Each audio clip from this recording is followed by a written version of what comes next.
আছে? এরকম সমাজের মধ্যে আছে। এরকমভাবে একটা ঘটনা মনে পড়ে গেল, এই কথাটা আমি পরে বলবো। এরকমভাবে কি, যখন নাকি বান্দা রাত যখন 3টা বাজে 4টা বাজে, যখন নাকি বান্দা অজু করিয়া পবিত্র হয়ে তাহাজ্জুদ নামাজের মধ্যে দাঁড়ায় আর সূরা ইয়াসিন পাঠ করে, কিছু সময় কোরআন শরীফ তেলাওয়াত করে, এর মধ্যে যে কি মজা, কি মজা! একমাত্র যারা তাহাজ্জুদ নামাজ পড়ে, যারা আল্লাহকে ডাকে গভীর রজনীতে, আল্লাহকে ডাকে গভীর রজনীতে, কোরআন শরীফ তেলাওয়াত করে, একমাত্র তারা ছাড়া এর স্বাদ বুঝবে না। আমি আপনি স্বাদ বুঝবো? কারণ আমি তো আটের মুসল্লি, খাটের মুসল্লি, মাঠের মুসল্লি, ঘাটের মুসল্লি। কি আছে কি আছে না? কাজী সেই হাদিসটা আমি পড়ছি, সেই মুসল্লিদের ব্যাপারে আমি পরে বলবো। মালাকুল মউতকে জিজ্ঞাসা করা হইল, যারা নামাজ পড়ে না, ভালো কাজ করে না, দিনের পথে থাকে না, হারামভাবে সব কিছু উপার্জন করে, অবৈধ সম্পদ এরকম তারা কি করে অর্জন করে, তাদের মৃত্যুবরণটা কেমন হবে? মালাকুল মউত আমাকে একটু জানায় দাও। মালাকুল মউত বলে, ইয়া রাসূলুল্লাহ, ইয়া হাবিবাল্লাহ, যারা বদকার খারাপ কাজ করে এদেরকে 40 দিন আগে এরকমভাবে বেশি একটা তাকে ওয়ার্নিং দেওয়া হয় না। হঠাৎ করে এরকমভাবে বলে, অমুক জায়গায় গেছে পইরে যে মৃত্যুবরণ করছে, অমুক জায়গায় গেছে অ্যাক্সিডেন্ট করে মৃত্যুবরণ করছে, অমুক জায়গায় মাথায় একটা বাড়ি দিয়েছে মৃত্যুবরণ করছে, এরকমভাবে গাড়ির থেকে নামছে মৃত্যুবরণ করছে। এরকম হয় কি হয় না? কেউ বলারও সুযোগ হয় না, কারো কাছে মাপ চাওয়ারও সুযোগ হয় না। এরকম আছে না? কয় কি যে এরকম বদকার যারা আছে, যারা ভালো কাজ করে না, তাদেরকে বেশি সময় দেওয়া হয় না।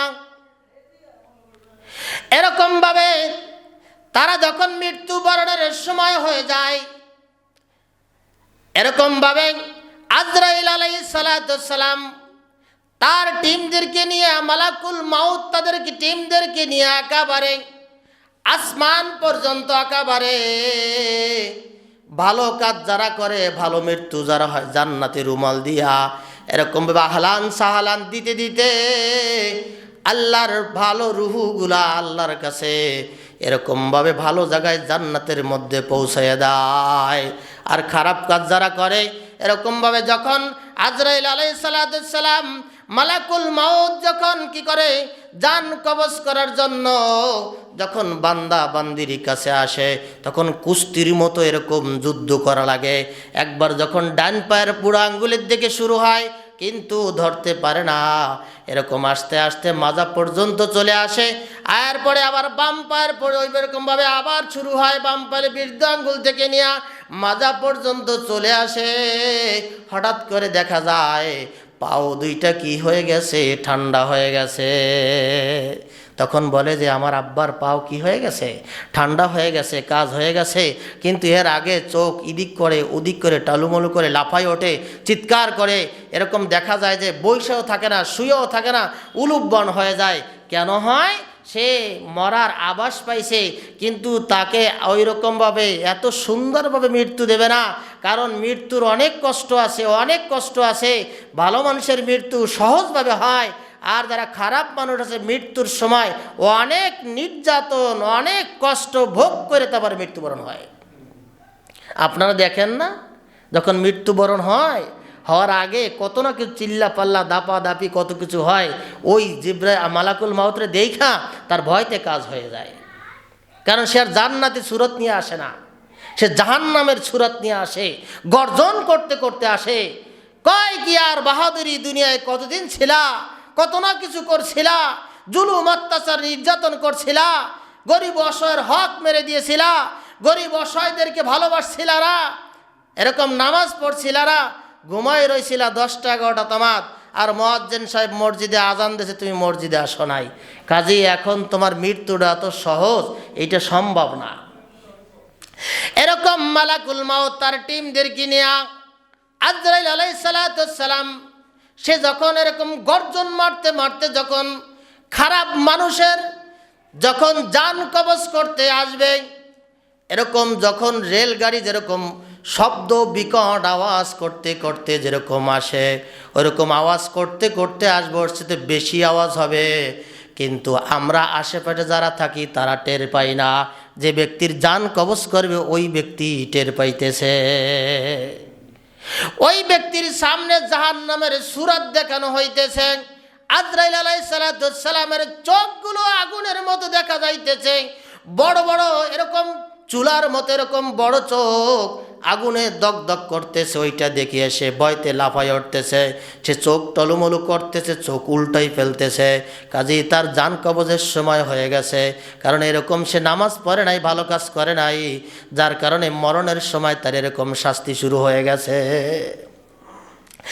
এরপরে সে যখন আজরাইল আলাইহিস সালাম এরকম শব্দ করতে করতে আসতেছে, জিবরাইল আমিন আলাইহিস সালাম মুহাম্মদ আরবি সাল্লাল্লাহু আলাইহি সাল্লামকে সব কিছু বর্ণনা করে দিয়েছেন। আজরাইল আলাইহিস সালাম সব কিছু বর্ণনা করে দিয়েছেন। মালাকুল মউত সব কিছু নবীকে বর্ণনা করে দিয়েছেন। কয় কি আজরাইল আলাইহিস সালাম যখন জান কবজ করার জন্য রেডি হয়ে যায়, তার সামনে যখন আসে চোখ দুটো এরকম আগুনের মতো হয়ে যায়। তার চুলগুলো এমন কালো কুরশিত, এমন কালো বর্ণ হয়ে যায়, শলার মতো এরকমভাবে, এরকম ফুলকুচির মতো এরকম সামনে শলা যেরকম থাকে ওরকম কালা কালা বড় বড় এক একটা, আসমান থেকে নিয়ে জমিন পর্যন্ত এরকম বড় বড় কালা কালা এক একটা চুল দেখা এরকম দেখতে দেখতে ওই ব্যক্তি মৃত্যুবরণ, ওই মালাকুল মাউতের ওই আকৃতি চেহারা দেখে ওই যে ব্যক্তির মৃত্যুবরণ হবে ওই ব্যক্তি দেখিয়া ভয়তে এরকমভাবে বেহুশ হয়ে যায়। কি আপনারা দেখছেন না মৃত্যুবরণের সময়ে অনেক সময় কাছে থাকেন না এরকম? তো এই সময় কি করতে হবে, একটা আমল শিখিয়ে দিই।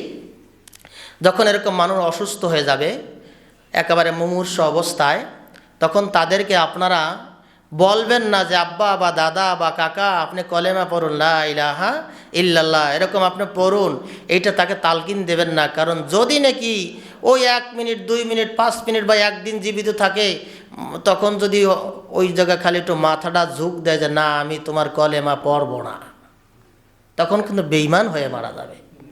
কাজেই তাকে বলবেন না যে আব্বা এইটা পড়েন, দাদা এইটা পড়েন। এমনি কাছে বৈশা, কানের ধারে বৈশা অথবা ধারে বৈশা একটু আওয়াজে যতটুকু সে শুনতে পায়, বিকট আওয়াজ না হয়, অনেক কষ্ট স্বস্তি সে মনে না করে, এরকমভাবে লা ইলাহা ইল্লাল্লাহ, লা ইলাহা ইল্লাল্লাহ, এরকম মৃত্যু ব্যক্তির মুমূর্ষ রোগীর পাশে বৈশা এরকম ধীরে ধীরে আপনি কালেমা পড়তে থাকবেন। যদি কোনো কায়দায় আপনার এই কথা সই না, সে ওই রকম জিকির একবার যদি জবানে পয়রা বলতে পারে তাহলে ওই ব্যক্তি জান্নাতি, সুবহানাল্লাহ। কিন্তু আমরা কি করি যে কলেমা পড়, একটু জোরে জোরে কলেমা পড়, জোরে জোরে কলেমা পড়, এরকম বলে না? না, জোরে জোরে অত জোরে পড়বেন না কলেমা। যদি কোনো কায়দায় ওই সময় খালি ইশারা কয় না, মানে আমি জবান থেকে পড়তে পারি না, সেটা তোর বলতে পারে না, কয় না, যদি নাই বইলে লাই দেয় তাহলে তো কাম সারা। এরপরে আপনারা কি করবেন, সূরাতুল ইয়াসিন যে পারেন সে কি করবেন, ওই কাছে বসে তেলাওয়াত করবেন। সূরাতুল ইয়াসিন এমন একটা সূরা, আল্লাহ রাব্বুল আলামিন উম্মতে মুহাম্মাদীদেরকে এত সুন্দর কিছু 4টা-5টা জিনিস কোরআন শরীফের মধ্যে দান করেছেন। এরকম 4টা-5টা জিনিস কোরআন শরীফের মধ্যে দান করেছেন। এর মধ্যে 1 নম্বর হলো সূরাতুল ফাতিহা। এই সূরাতুল ফাতিহা আমার নবীকে আল্লাহ তাআলা দান করেছেন। আয়াতুল কুরসি দান করেছেন। এরপরে সূরাতুল ইয়াসিন দান করেছেন। সূরাতুল বাকারার শেষের 3টা আয়াত আল্লাহ তাআলা দান করেছেন। এগুলা হলো স্পেশাল হাদিয়া। জোরে বলেন সুবহানাল্লাহ। কাজেই সমস্ত রোগের মহা ঔষধ হলো সূরাতুল ফাতিহা। আয়াতুল কুরসি হলো কোন বান্দা যদি এরকম ভাবে কি করেন, আয়াতুল কুরসি পাঠ করেন 5 ওয়াক্ত নামাজের পরে সালাম ফিরানোর পরে, কি করে আয়াতুল কুরসি পাঠ করে, পাঠ করার পরে তার শরীরে ফু দেয়, মাথায় ফু দেয়, গায়ে ফু দেয়, চোখে ফুক মারে, সব জায়গায় ফুক মারিয়া পরবর্তীতে সে নামাজে দাঁড়িয়ে যায়। এই বান্দার জন্য শুধু বাকি আছে মৃত্যুবরণ করতে, এই বান্দির জন্য বাকি আছে মৃত্যুবরণ করতে। মৃত্যুবরণ করার সাথে সাথে এই আয়াতুল কুরসি পড়নেওয়ালাকে আল্লাহ তাআলা জান্নাত দান করবেন। বলেন সুবহানাল্লাহ। এর স্পেশাল জিনিস পড়ার এই ফজিলাত, আর মরার পরে কি ফজিলাত, যে মরার সাথে সাথে আল্লাহ তাআলা তাকে জান্নাত দান করবেন। এই আমলটা আমরা করতে পারবো না? নামাজের পরে আয়াতুল কুরসি পড়ে ফুঁক দেব। এই আয়াতুল কুরসি পড়লে কি হবে, আপনাদের একটা ঘটনা সামান্য একটু টাচ দিয়ে যায়।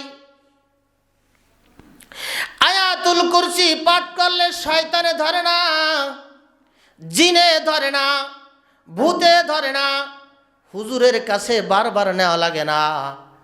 ও মা, ও বোন, আপনারাও বাচ্চাদেরকে আয়াতুল কুরসি পড়ে পড়ে ফুঁক দিতে পারেন।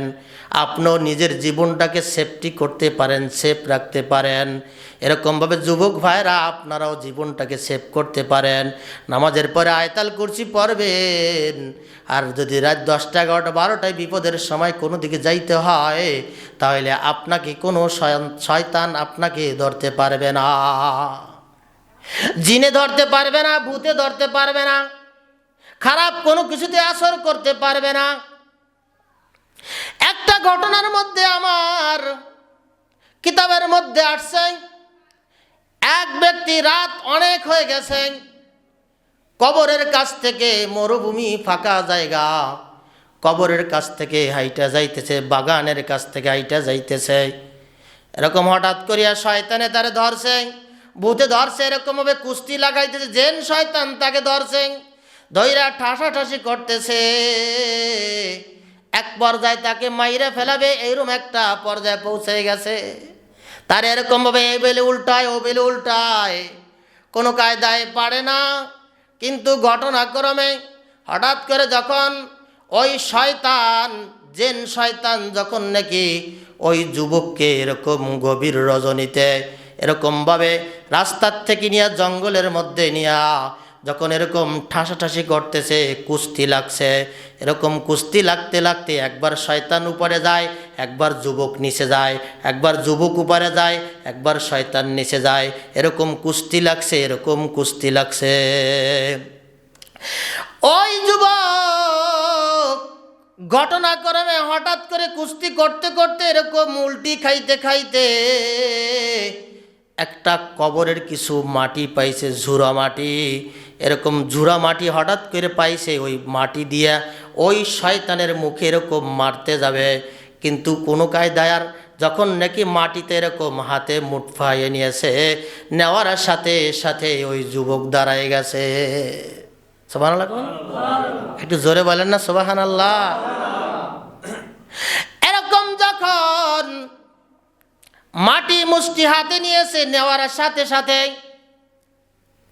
মাটি মুষ্টি হাতে নেওয়ার সাথে সাথে শয়তান ওখান থেকে পালিয়ে গিয়েছে। এখন ওর কিছুটা এরকমভাবে সাহস আসছে, মুটা মুখ আর খোলে না, হাতের মুটকি আর খোলে না। ওই মুটকি ধরা অবস্থায় মুঠ পান এরকম হাত নিয়ে আস্তে আস্তে বাড়ির দিকে চলে যায়। ঘটনাক্রমে যখন সকাল হয়ে যায়, ওই মাটি মুষ্টি ঘরের মধ্যে নিয়ে দেখতেছে মাটির মধ্যে কি আছে, দেখতেছে মাটির মধ্যে একটু হাড্ডি পাওয়া গেছে। সুবহানাল্লাহ খান। মাটির মধ্যে যখন হাড্ডি পাওয়া গেছে, খোঁজ খবর নিয়ে দেখলো ওই আশেপাশে কাকে কবর দেওয়া হয়েছে, অল্প দিন হয়েছে একটা কবর দেওয়া হয়েছে, আর নতুন কবরের উপর থেকে এরকম মাটিটা নেওয়া হয়েছে।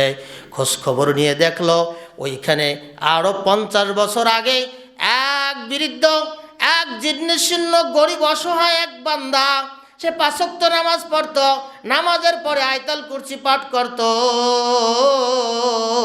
ওই ব্যক্তির কয়বরে আবার মারা গেছে, মারা যাওয়ার পরে আর একজনকে কী করছে, ওই কয়বরের মধ্যে দাফন করবে। এই জন্য ওই বৃদ্ধর কয়বরের ওখানে কিছু মাটি মুটি এরকমভাবে পুরান হয়ে গেলে একটু হাড্ডি থাকে, কোনো কিছু যদি থাকে এরকম সরাইয়া তারপর ওইখান থেকে উঠে ওইখানে দ্বিতীয়বার কবর দেয়। আর যদি কোনো কিছু থাকে ওইটা কবরের উপরে রাইখা দেয়, দেয় কি দেয় না? এইরকম কবরের পরে রাইখা দেয়।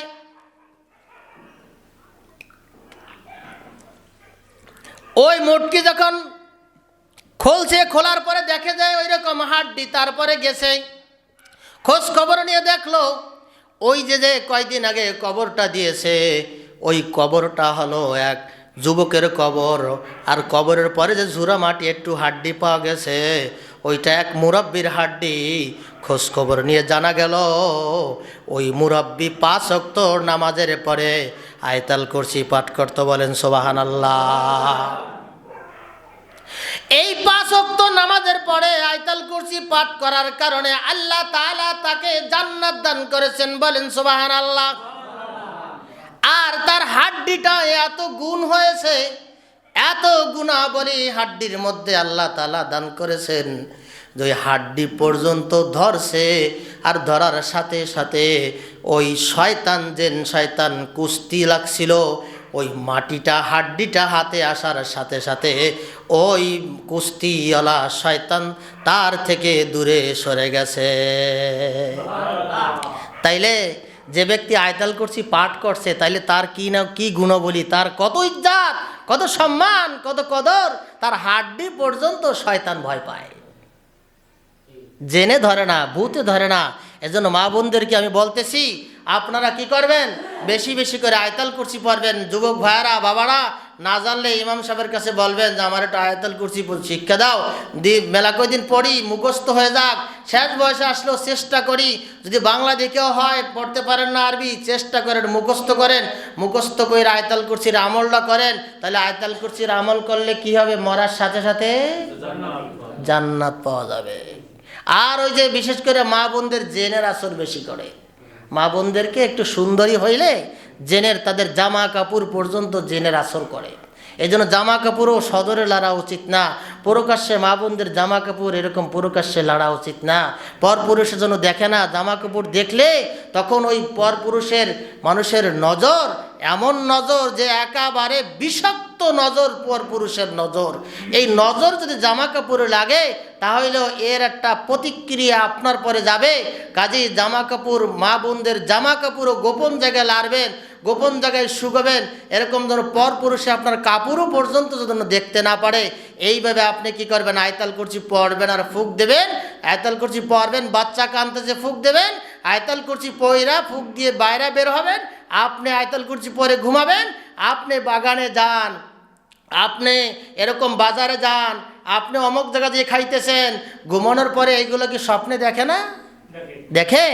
এগুলো পয়রা ঘুমাইলে সে কোনো কিছু স্বপ্নে দেখবে না। আয়াতুল কুরসির এত ফজিলত। কাজী আল্লাহ তাআলা কিছু জিনিস দান করেছেন। আমি যে কথা বলতে গেছি, কথাগুলো আসছে তাই একটু লাইনে অন্য লাইনে গেলাম। তাইলে সূরাতুল ইয়াসিন এইটা পাঠ করতে হয় মৃত্যু ব্যক্তির, অর্থাৎ মুমূর্ষ। এই মুমূর্ষ ব্যক্তি জান একেবারে শেষের পথে, জানটা বের হয়ে যাবে, একেবারে জান বের হয়ে যাবে, এই পরিস্থিতি হয়ে গেছে। কষ্ট হইতেছে, দেখা যায় একটা তালবে ইলম ডাকিয়া অথবা ইমাম সাহেবকে ডাকিয়া, অথবা ঘরের মেয়ে আছে, ঘরের পুতের বউ আছে, নিজের স্ত্রী আছে, নিজের ছেলে আছে, নিজের আত্মীয় আছে, যারা কোরআন শরীফ পড়তে পারে তাদেরকে বলবেন আমার কাছে বসে একটু সূরা ইয়াসিনটা পড়। আমার মরণের সময় হয়ে গেছে, জীবনে কোনো ভালো কাজ করতে পারি নাই, এই ইয়াসিন সূরা যদি তার কাছে বসিয়ে পড়ে তাহলে তার মৃত্যুটা একেবারে সহজ হয়ে যায়। এজন্য ইয়াসিন সূরাটা শিখবেন। ইয়াসিন সূরাটা সন্তানদেরকে বলবেন আমি অসুস্থ হইলে আমার কাছে বসে তোরা একটু ইয়াসিন সূরা পড়িস। ওই চিল্লা পাল্লা হাই হুল্লা কান্দাকাটি না কইরা তার যাতে সহজ হয় মৃত্যুটা, ভালো ভাই দুনিয়ার থেকে যাইতে পারে, সেই ব্যবস্থাটাই করতে হবে, তাই না? ধরেন সচেতন ব্যক্তির কাজ কি? সচেতন ব্যক্তির কাজ হলো একজনে কি করছে, এরকমভাবে ধরেন একটা মানুষ অসুস্থ হয়ে পড়ছে, এখন ধারে বসে খালি কান দেয়ার গড়ে, আমি কি করব, কান দেয়ার গড়ে। এটি কি সচেতন ব্যক্তির কাজ? সে চিক দেবে, ব্যান ডাকবে, অ্যাম্বুলেন্স ডাকবে, লোকজন ডাকবে, সে জায়গায় বসে খালি কান দেওয়ার চিল্লায়, কয় অমক অসুস্থ, অমক অসুস্থ। এটা কোনো কথা হইল না। সচেতন ব্যক্তির কাজ হলো ওই মুহূর্তে অ্যাম্বুলেন্স ডাইকা, ওই মুহূর্তে মানুষদেরকে ডাইকা, ভ্যান ডাইকা, গাড়ি ডাইকা, তারে কোথায় নিয়ে যাওয়া? হসপিটালে, ডাক্তারের কাছে নিয়ে যাওয়া। আর সে যদি খালি কান্দে জায়গায় বসে, এর সমাধান হবে? তাহলে ওই অসুস্থ অবস্থায় আর মুমূর্ষ অবস্থায় সূরা ইয়াসিন পাঠ করতে হবে। ওই সময় কানলে ওই ব্যক্তির আরও কষ্ট হবে, কালেমা নসিব হবে না। কাজেই আপনারা মৃত্যুর কথা কি করতে হবে? স্মরণ করতে হবে। বেশি বেশি মৃত্যুর কথা স্মরণ না করলে তাহলে কালেমা নসিব হওয়া সম্ভব না। আচ্ছা, মানুষ দুনিয়ায় কি সারা জীবন বাঁচে বলেন? সবারই মৃত্যুবরণ করতে হবে না? ম্যান ইজ মর্টাল, কুল্লু নাফসিন যায়িকাতুল মাউত, যে প্রত্যেক প্রাণীর মৃত্যুর স্বাদ গ্রহণ করতে হবে। যতই গর্জিয়াস দেখাই না কেন, যতই কিছু করি না কেন, এই মরণের হাত থেকে কেউ কি দূরে সরতে পারবে না।